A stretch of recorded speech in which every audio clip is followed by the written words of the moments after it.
So, hey, Carol, good to see you again. You too. And we had a bit of a chat last week, and it was so interesting to me to hear your perspective last week on being a caregiver, being a caregiver to teenage kids, being a Yeah, businesswoman, and also just your passion for our youth as it relates to, what kind of care are they receiving during this whole COVID period, as it relates to just the whole social isolation and how are parents managing all of that.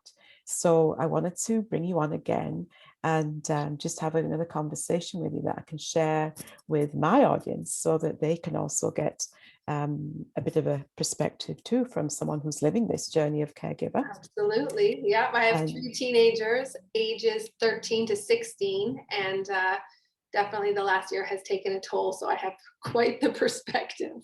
yeah, so let me just first of all tell people that I'm actually interviewing Carol Sheldon today, and Carol is the owner of New Radiance in Cochrane, awesome spa facility, and I am just excited to have Carol share today on her experience of being a caregiver and a Yep. mom and a businesswoman. So yeah, fire away, Karen. Tell us, Carol. I had a Karen on earlier.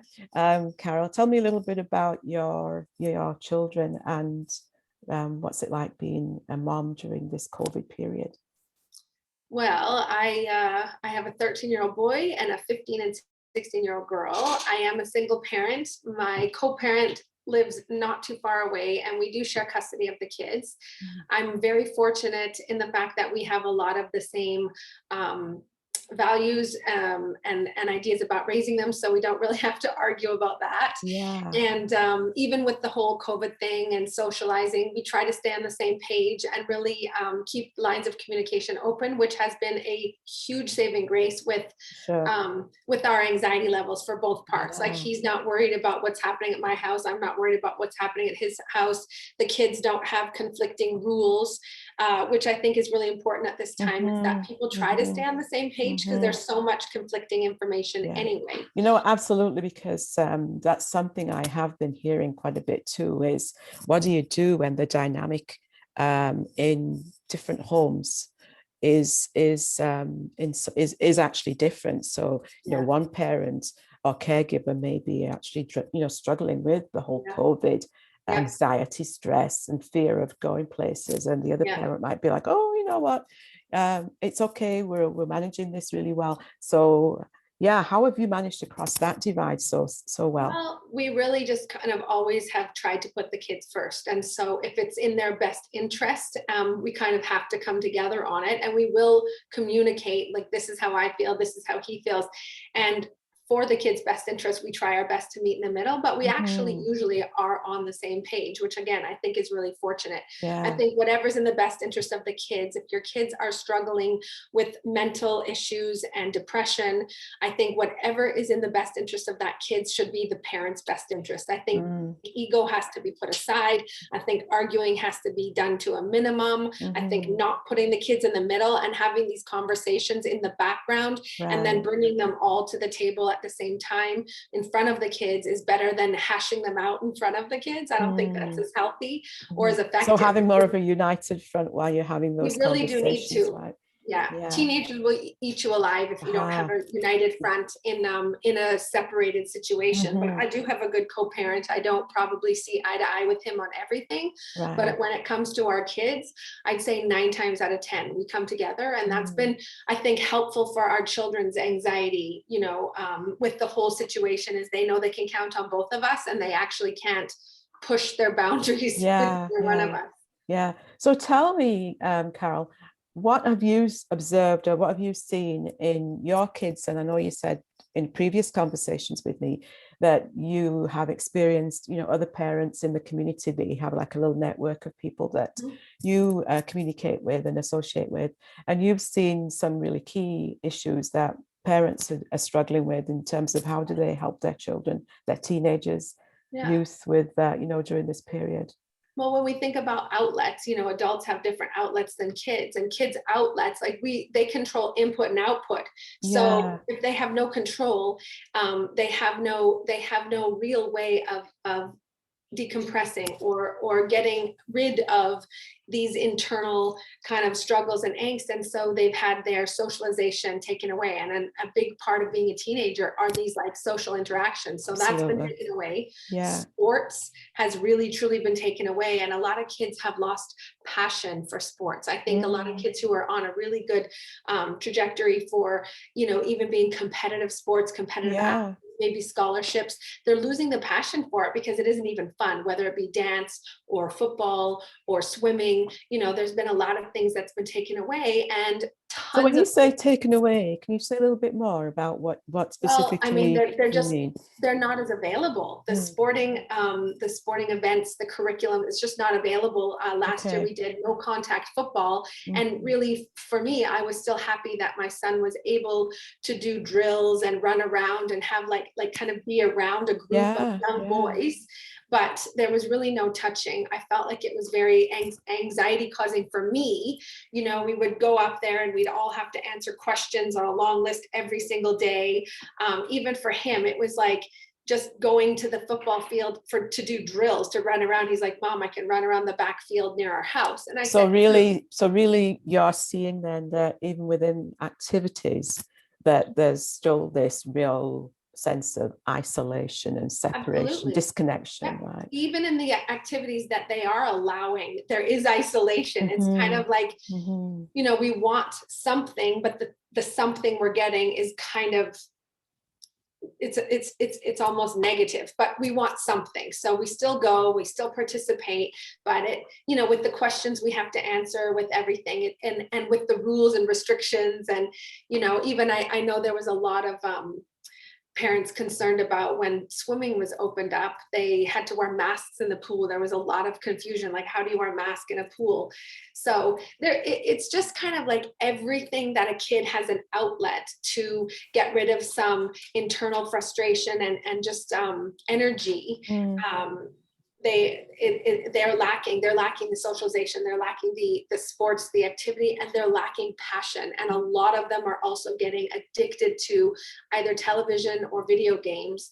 They're losing their drive to just go outside Mm. and be one with nature. You Mm. know, a lot of my parent friends and parents in the communities are expressing the same, and the mental health, because of the lack of outlet, Mm. because of the lack of resources for connecting and for, you know, expelling these negative internal energies. The kids are becoming more and more and more withdrawn, Mm. depressed, and just sort of lacking luster, and it's Mm. hard to watch. I'm sure as a parent, it must be really hard to watch even your own kids. What kind of mental health concerns do you have for your own kids, Carol, and particularly as it relates to, you know, the cognitive, emotional side of their mental health? Are you seeing anything there that concerns you? Well, you know, the kids are being bombarded with information at school, you know, there's and rules. And so it's like they're told what to put on their face, they're told kind of what to say, answering questions about how they feel, and it's really only like how they feel health wise. It's, they're asking like, do you have a runny nose, diarrhea, fever? You know, they're Okay. not really asked how are you feeling emotionally. Okay. And I just, I do see cognitively, even schoolwork and this online schoolwork, a lot of kids don't do well with online schoolwork. And Mm. so, you know, they are losing the drive to even bother, Right. or they're being kind of piled up with assignments and expected to stay ahead. And for children with ADD or other learning disabilities, it's a really, really uphill battle. And it's one that they just, if they just get overwhelmed, they'll just kind of give up. So Right. I'm seeing a lot of giving up. I'm seeing a lot of giving up from parents and from teenagers. Mm. And Mhm. you know, when the kids are told to put something on their face, and they're told to not go outside, and they're told to not connect, you know, nobody's being told what you can do. And it's, I think it's building up, and it's been long enough where we're all super frustrated. We all want hope. We all want to return to normal. It just like, I'm afraid that how it's going to impact them long term, Vinny, is Okay. in 5 years or 10 years, are they just going to all become kind of like lackluster zombies who are just do what they told, they don't question anything, they don't really speak their mind, they don't feel free to express themselves. And that to me is the biggest thing that hurts my heart. I think all human beings should have the ability to kind of just express themselves, and especially at home, even at home, they should be able to express themselves to their parents, whether we agree with them or not. We hear them. So what kind of things do you, what ways do you actually, that's a good point, Carol, you've made a few good points there. What ways do you actually specifically try and communicate with your kids? And particularly for me, I'm interested to hear, how do you get them to open up about their feelings?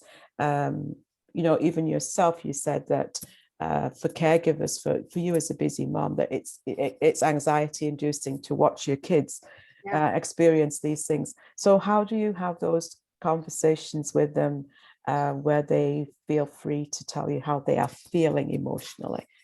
Do they even know how they're feeling? Depends on the day, things can build up, but they don't really know how they're feeling. And then I think one thing I do consistently is I have breakfast with my kids. And so we sit and we have breakfast together. And it used to be dinner, but now it's hard to get them to the table at dinner time, but it's not hard at breakfast time. We stay with the routine. Good. They get ready for online school just like they would in class. And so I make a meal for them, and we sit and we have breakfast together. And I try to start a conversation. I ask them, how was yesterday? How do you think today is going to go? I ask them what's going on. What friends are they sitting beside or talking to online? Because that's where they're talking to their friends. So that's where they are still trying to get most of their connection is with that online platform. And that's lucky for teenagers, because teenagers do have social media. They have texting, and they have FaceTime, and they have Snapchat. And a lot of parents who are parents of teens are kind of not really trusting of social media, because there's a lot online we don't want our kids to see. So I do spot checks with my kids' phones. They know what they are allowed and not allowed to do. I've rarely had a problem with it, but other parents, some kids will take an inch and grab a mile, or whatever the saying is. So, but I just try to find out which friends they're talking to the most. And then I try to notice, is that someone I've heard of before? Is this somebody consistently in their circle? When something new happens, I like to investigate more. I just ask them more questions, try not to sound like a nosy, meddling mom, but like, oh, really? What are her parents like? And, things like that, because teenagers are now also engaging with the opposite sex and have more friends in the opposite sex. And you don't want to police them, but just being engaged, just having them aware that you're interested in what they're doing. My questions attempt to be conversational rather than inquisitive. Good distinction. I'm not trying to drill them, but so really it's the breakfast table is my main time. The other thing is I do help them with homework after I come home from work, and I also try to interject a little bit personally into each one of them, even if it's 2 or 3 questions about how their day was, how are they feeling about math or social studies or French or whatever's causing them a little more angst. I just try to ask a few more questions. But so it sounds like you're really trying to stay engaged with them, even in the midst of your busyness, because I know as a business person myself that can be, some days all consuming depending on what's happening in that particular day. So how are you as a single parent and a business person, what interferes with your inner calm as it relates to, ensuring also that you're able to be a good caregiver for your teenagers? I would say I've very much struggled with this over the last year, Vinny, because my father is very sick. My mom and my stepdad are moving house after 40 years of living in the same place. So I'm also helping my parents and very restricted access to my father, because there's, he's a little bit worried about COVID and the virus and the immunity's down. And even I have limited kind of interaction with my other parents who are moving. I go to their house and I get get their things and I donate them and we talk on the driveway. These things all take time, right? But it's, moving out of my family home and seeing all these memories and helping my mom navigate some of the loss associated with moving, even though she's looking forward to downsizing, there's a mental strain on me. Absolutely. Caregiving my parents and worrying about my kids and caregiving my kids. Then I'm also trying to struggle and keep my business afloat. So how are you doing all that? I am gaining weight. I am losing sleep. I am dehydrated. And I have to say, I have probably failed this last year at taking care of myself, which I am now suddenly have this huge realization of how important it is, because I don't feel great. I feel inflamed. I feel tired, and it is definitely waning. But I have some very close friends.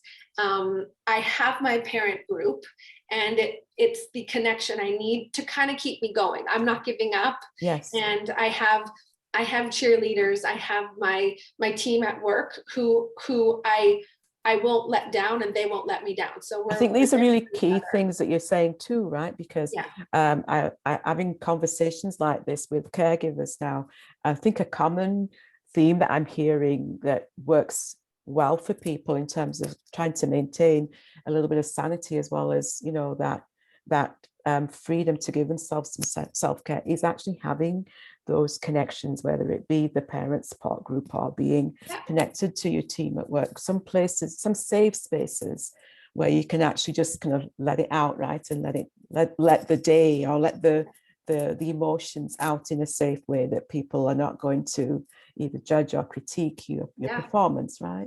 One thing I found very beneficial is I joined a grief support group, and there was 8 sessions. We met in person, and I would say that was probably my biggest savior of this past kind of 14, 15 months. And I did that just a few months ago, meeting in person with people, and we all had a different kind of loss to grieve or to complete, but it was a commonality between all of us, is that we were grieving. So it was that was, I think support groups are essential at this time. And I have my support from my team at work. Absolutely.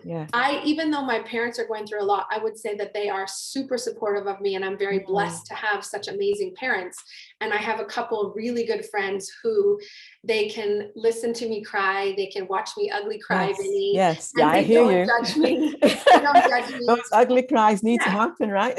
and also I do have a few mentors. I have people I very much look up to and that I find inspirational, and it's like they give me hope, and they help me stay on one foot in front of the other, keep moving forward, don't live in the past. And so there is a few people that I just kind of watch for that inspiration. So you have like a support group, you have your mentors, and you have your soft place to land, which is my ugly cry girlfriends. They let me ugly cry. So. Right. So I know in previous conversations that we've had as well, Carol, we've talked about I know I've talked to you about what I call the roller coasters, and how whenever there's a loss, or we're going through these kinds of difficult phases of COVID, being a caregiver, and all these different transitions, that we can be on several roller coasters at the same time, right? And people maybe don't always realize that they may be trying to process 4 or 5 roller coasters simultaneously. And where are they on each roller coaster? Which can cause some trauma, I think, for people, right? It can get so intense, overwhelming. And if you don't have those spaces to release some of that, there's a lot of people who are very isolated. Right. So what about those, what are the traumas that you've faced for yourself that maybe have impacted maybe your ability to sleep? Are there any things that keep you awake at night, for instance, that there are many people who feel isolated. Has isolation been something that you've actually yourself experienced, or what else keeps you awake at night as well as that? Being a single person, I would say it's a really odd feeling, Vinny, when my children go to their father's house for a week. Yeah. And the things that keep me awake a little bit are, what if something were to happen to me? What if I were to get sick? What if I were to fall? I actually the other day wondered, if I somehow fell and I couldn't make it to the door or the phone, like how would somebody get in I to have my those house? stories too. It's crazy. And these are just like weird things we think of, kind of course, yeah. daily type things. But when you live alone, Yeah. you have to kind of think of these things. So the things that keep me awake at night are, you know, I'm not very proud that I haven't taken good care of myself this year. And it's like put on a little bit of weight and I'm not sleeping as well and my body's inflamed. But like, what if it gets worse? What if I get cancer? What if I fall? What if, you know, anything could happen? And so it's being alone and single and living on your own for a week on, and you know, there's these kind of paranoias or little things that cause you anxiety, where normally if I was happy, healthy, thriving, I wouldn't be kind of thinking or letting those things consume my thoughts. And so you know, those are some of the things that have kind of amped up over this last year, is just like, I'm alone. I think this and has COVID intensified that for you? Or? Yes, this whole COVID situation has intensified my isolation anxiety. You know, I don't always like it. I don't always like it when my kids go to their dads, but I know that they need him as much as they need me. So you know, I'm just like, I feel like at some point we're going to reverse the roles. They can watch me for a week instead of me them. Yeah, and it's actually, I guess, good in a sense that you have at least that other person for them as well. Yes, absolutely. So that they also can feel that gives me some comfort. Yes. Yeah. So what are you doing currently by way of reclaiming some of that, what I call, you know, the inner warrior spirit? You've mentioned a few things that you're doing, specifically like, you know, being more intentional about your weight and making sure that you have people that you feel safe to talk to. Are there any other kind of tools or strategies that you put to use to try and claim that inner warrior spirit, as I call it, and how do you maintain that? Or is that a work in progress? It's a work in progress. You know, I feel the best actually when I'm giving back. And so I do like to find things, little projects. I like to find a project. I right now am trying to raise some money for the Boys and Girls Club.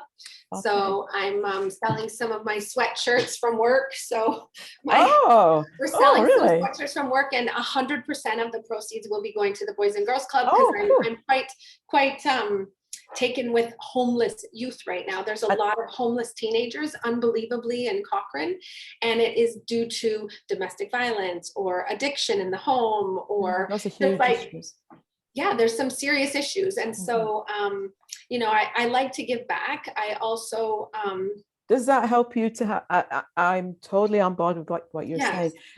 Does that help you to have a sense of calm internally yourself when you do those kinds of things? Yeah, it does. It kind of, it takes away a little bit of my own worries, and it maybe is a distracting tool, but sometimes I just need something to distract me, to get me through until maybe my parents are finished moving, or my dad has finished radiation, or something like that. But I do tend to pick up little projects. I do like very much my parent group. We do converse, we do relate to each other. That calms me, knowing that somebody else can relate to my situation, and we all have different parenting styles.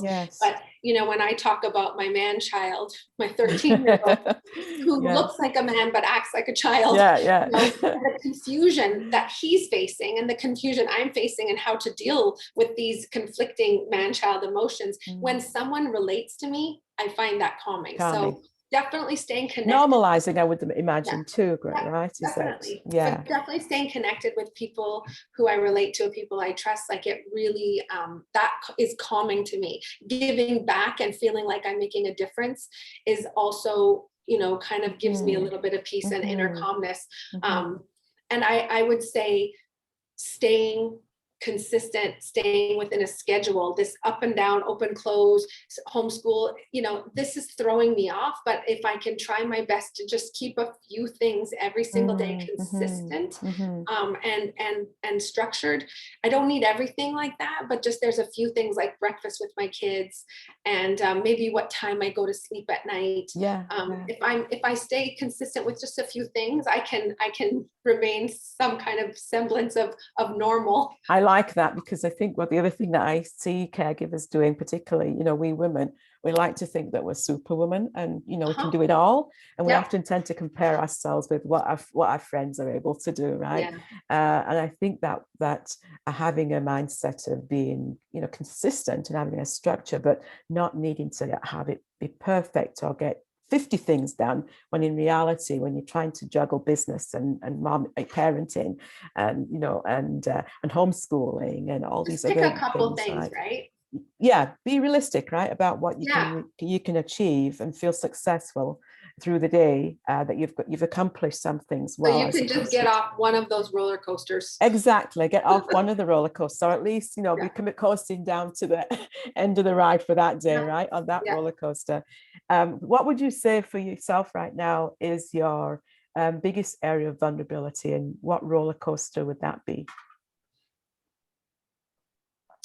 My personal biggest area of vulnerability is finances. I mean, I'm struggling to maintain a business that has quite high overhead, is in a nice growth phase if they let me stay open. And being an entrepreneur, I don't think is ever super fun. Maybe like 10 years. It can be, but no, it has its days, right? The first 5 years are kind of tricky ones, and throw in COVID. So I would not say for the faint of heart, I don't think, right?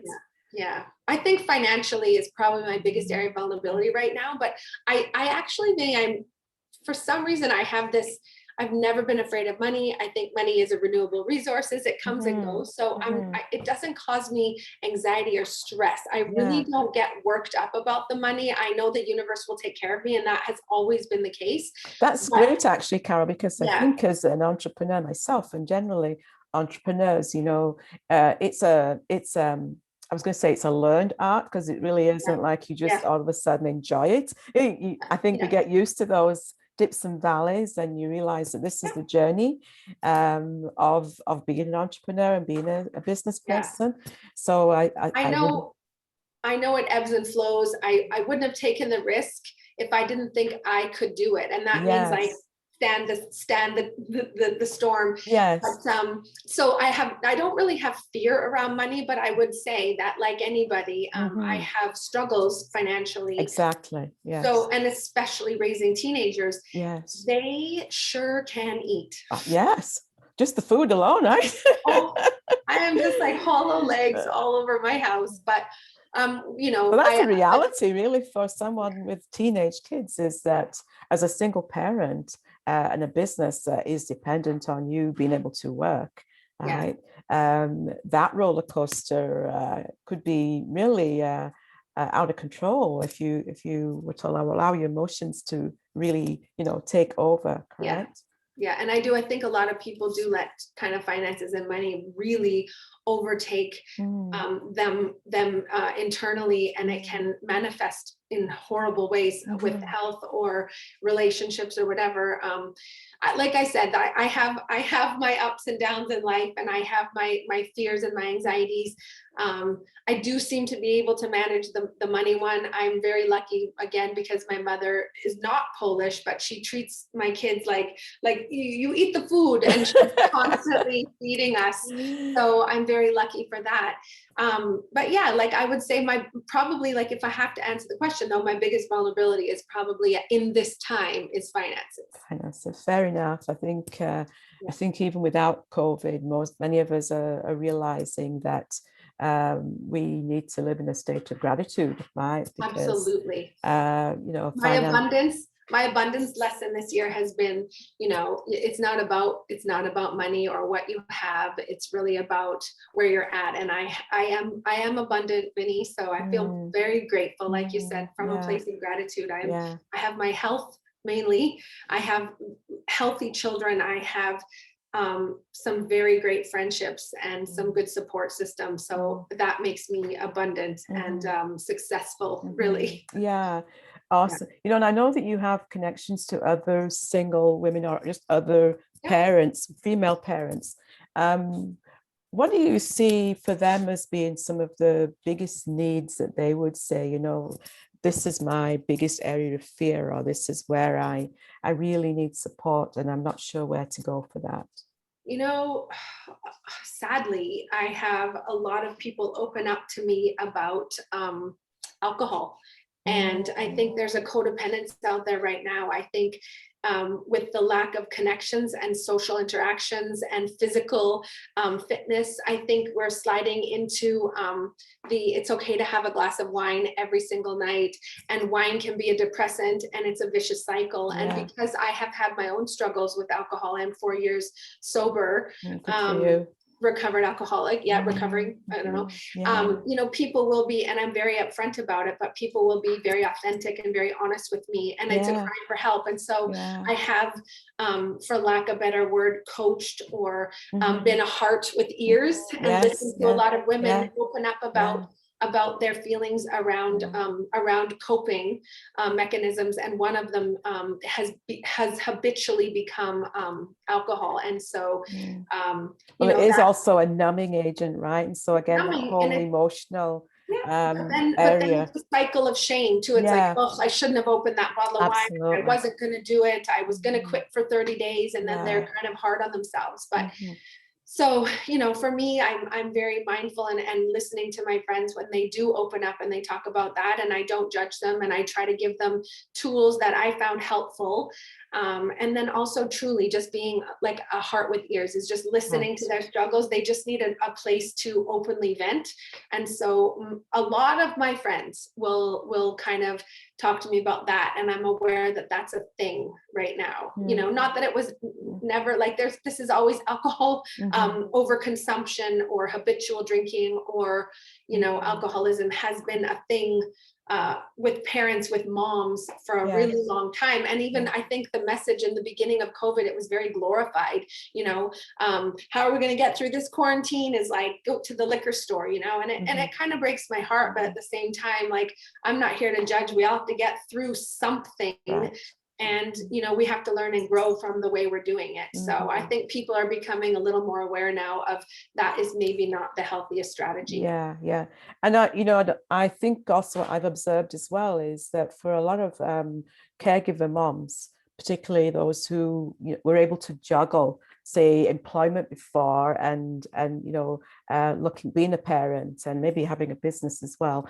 What I've observed during COVID especially is that some of the parents who were moms who were maybe the most together during those times have actually been the ones who have been finding it the most stressful or most difficult, because they can't maintain that perfection, right, of doing it all. Then they add homeschooling teacher into the mix. And homeschooling teaching, which some people really do not want to do and don't feel equipped to do. The expectations and the hats are piling up on people, and you're right. That is, it can build and build and build. So you can kind of hold, and then my dog is going to actually interfere with this recording, but hopefully I love dogs. I love dogs. I have no hard feelings about your dog. So yeah, just that's been something that I think maybe you've seen too, is that reality that as women we're having to come to terms, and as caregivers on top of that, then that we're having to come to terms with the fact that we do have to kind of rein in some of our expectations, right? And that self-care has to be for caregivers a big part of what actually sustains them, rather than feeling guilty about taking that time out, even if it is just to trade off, you know, caregiving services with somebody else. I read something the other day, and somebody was talking about self-care, and they said, since when did caring for yourself become self-care? It's actually just care, isn't it? That is so good. Yeah.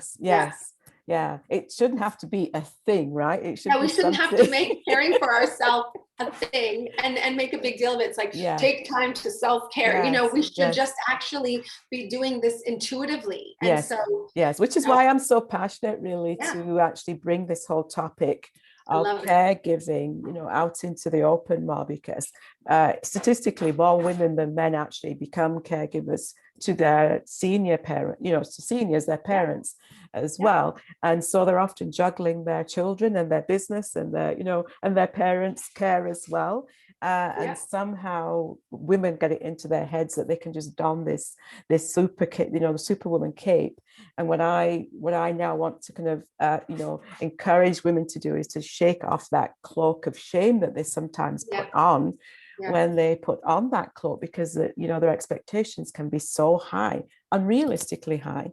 But when they start to feel overwhelmed, when they start to feel exhausted, when they start to feel burnt out, they actually feel a sense of failure, you know. And that on top of what we're experiencing with COVID right now, for me, it just seems like a recipe for, you know, mental burnout as well as physical and emotional burnout as well. So well, I love that you're bringing all of this kind of out and talking about it and asking, you know, people's vulnerabilities and what their needs are and their experiences, because I think opening up the conversation is just like a great start. Absolutely. And I always learn something when I'm talking to you, Vinny, and you are one of the people who I consider a mentor, because I just thank you. Everything you've been through is and everything you've learned and grown from is inspirational. I think you're absolutely amazing. So I am honored. I paid her to say that, by the way. Yes, you paid me. So I am honored. I'm honored that you chose to interview me, and really flattered. So I do value my time talking to you a lot. It actually like warms my heart and gives me some hope. So thank you. And I hope this will be the first of a few conversations, because we can't possibly cover everything I'd like to ask you in one conversation, but I wanted to just open it up to start. I'd love to have you back and continue the conversation. I'm particularly interested and passionate to hear about, you know, what's happening in terms of community connections with the youth, and how, you know, what kind of help and do moms need I really believe it takes a village to raise our kids, you know.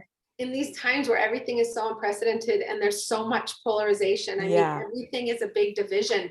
How can we come back together as community and as support for one another with all that's going on? It's a huge task, Vinny. So opening up the conversation and actually being real about it and figuring it out, we can do it. We can do it. So I have one last question for you. And the question, I've got many, but this will be my last one for this conversation. It's probably going to be embarrassing. How will your life be in 6 months, do you think, if things stay the same? And how will you stave off burnout if things stay the same? Because I'm assuming if things stay the same in 6 months, that there may be a sense of how much longer can I sustain all of this? Yeah, if things are the same in 6 months, I will probably have 20 dogs. I will move my new Radiance Medi Spa business into my daughter's bedroom, and I'll be doing lasers and chemical peels in the basement of my home. Cool. Yep, and I will probably be doing that kind of every single day and just kind of rocking and sucking my thumbs. So I can tell you this, I will not fare very well if this is the same thing that's going on in 6 months. But what will you do to stave off that burnout? Are you doing some great things now, but is there anything else that you say? No, I think it's good that we're going into spring and summer. I think I love winter. I love skiing, but winter can be a little depressing with the darkness. So I will be getting outside and doing a lot more outside. It certainly improves the mood you see in the sun, doesn't it? Yeah, it sure does. So I will be moving my body more. I will be drinking more water, and I will be outside a lot more. And I will be just really having more conversation with my kids, because actually watching them grow and seeing them adapt is also very inspiring. I think children are resilient, and I do think that they adapt. So I will just continue to get to know and be inspired by my kids and try to be the best role model for them without exploding or imploding. And I will try not to get 20 dogs. Oh, well, so much in there to unwrap. I think We love to definitely help. have to have another conversation. But hey, I want to say thank you, Carol, for just coming on and for sharing a little bit about your journey with me. I really do want to have you back. And I also want to just say that the gift of self-care that you gave to me on the weekend, of that beautiful facial for my birthday, I'm still enjoying. You deserved every tiny minute of pampering, Vinny, every minute of it. And you need to learn to just receive. Oh, well, I'm learning. After I came out of your place on Saturday, I thought I need to learn to say I'm thank you. glad you enjoyed it. I'm receive. glad you enjoyed it. And I am happy to have you back anytime you need a Vinny zhuzh. Oh, thank you. So, hey, let's make a promise to do this again. And as I say, I really want to stay in touch with what's happening with you and your family and the youth in town as well. So thanks again, Carol. And we will talk again soon. Absolutely. Okay. Thanks, Vinny. Bye for now.